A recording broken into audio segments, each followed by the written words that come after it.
Oke, halo teman-teman. Nah, jadi di video kali ini aku bakalan share ke teman-teman cara untuk membuat website sederhana menggunakan CMS yang berbasis WordPress. Nah, ada beberapa hal nih yang perlu teman-teman siapkan. Di antaranya adalah menyiapkan domain dan hosting, kemudian melakukan instalasi, kemudian yang ketiga bisa setting plugin dan tema. Terus kita akan bikin halaman dan menu. Nah, jadi inilah beberapa hal yang akan kita bahas teman-teman.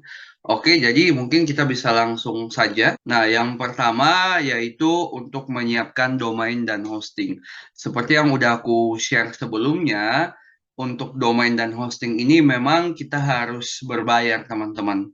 Oke, nah biayanya itu beragam, nanti akan disesuaikan dengan kebutuhan teman-teman masing-masing. Tapi nggak apa-apa, kita bisa pakai dari harga yang paling murah dulu nih, biar teman-teman bisa paham gitu kan, setidaknya untuk settingannya itu seperti apa.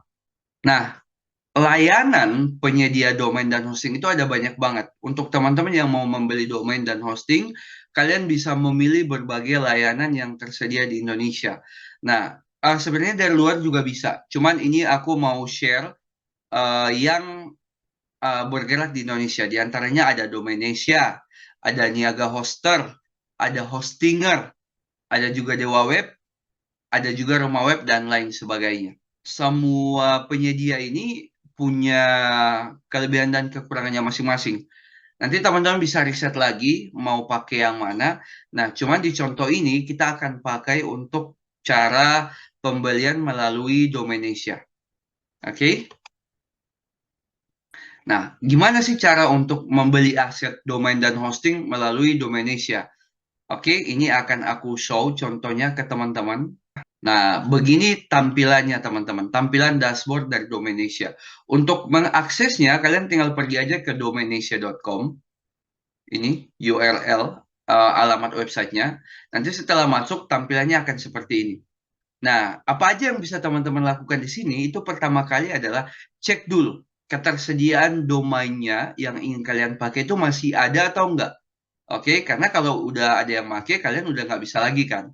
Misal, contohnya nih, teman-teman punya usaha jual makanan kucing gitu kan. Misal, makanan kucing.com. Ini contoh ya. Cari aja domainnya di sini. Setelah kalian ketikkan di sini, kalian klik cari domain. Nah, di sini hasilnya akan keluar teman-teman.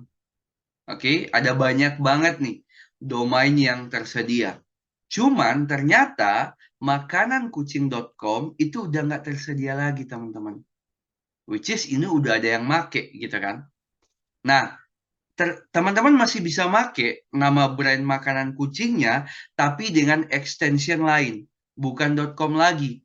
Tapi kalian bisa pakai XYZ, .cloud, ini .id juga udah ada yang make nih. Nah, atau .store. Nah, ini yang kalau masih ada centang-centang checklist seperti ini, berarti itu masih bisa digunakan. Tapi kalau dia udah kayak blok seperti ini, ikonnya, nah itu udah ada yang make berarti.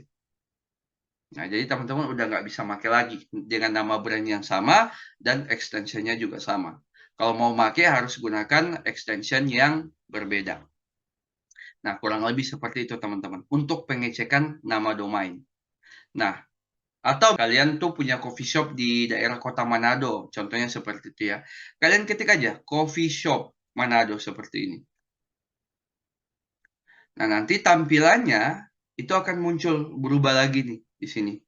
Nah, ini kan kelihatan nih coffeeshopmanado.com itu ternyata masih ada gitu kan. Kemudian ada juga coffeeshopmanado.xyz, ada juga .online. Nah, ini masih belum ada yang pakai. Berarti teman-teman bisa pakai. Oke? Nah, kurang lebih seperti itu teman-teman. Nah, perlu kalian ingat ketika menggunakan extension itu memang sebaiknya kalian pakai aja yang .com atau .id karena itu terlihat lebih profesional dan terlihat lebih menjanjikan, lebih dipercaya gitu kan dibandingkan dengan extension yang lain. Bisa nggak kalian pakai extension yang lain? Bisa-bisa aja. Cuman kebanyakan orang-orang itu lebih percaya kalau dia .com atau .id atau .co.id. Nah, kurang lebih seperti itu teman-teman untuk cara mencari domain dari sebuah website. Nah, selanjutnya kita akan membahas gimana cara untuk hosting. Nah, ini akan aku bahas di video yang terpisah. Jadi, teman-teman bisa lanjut ke video yang berikutnya. Thank you, guys.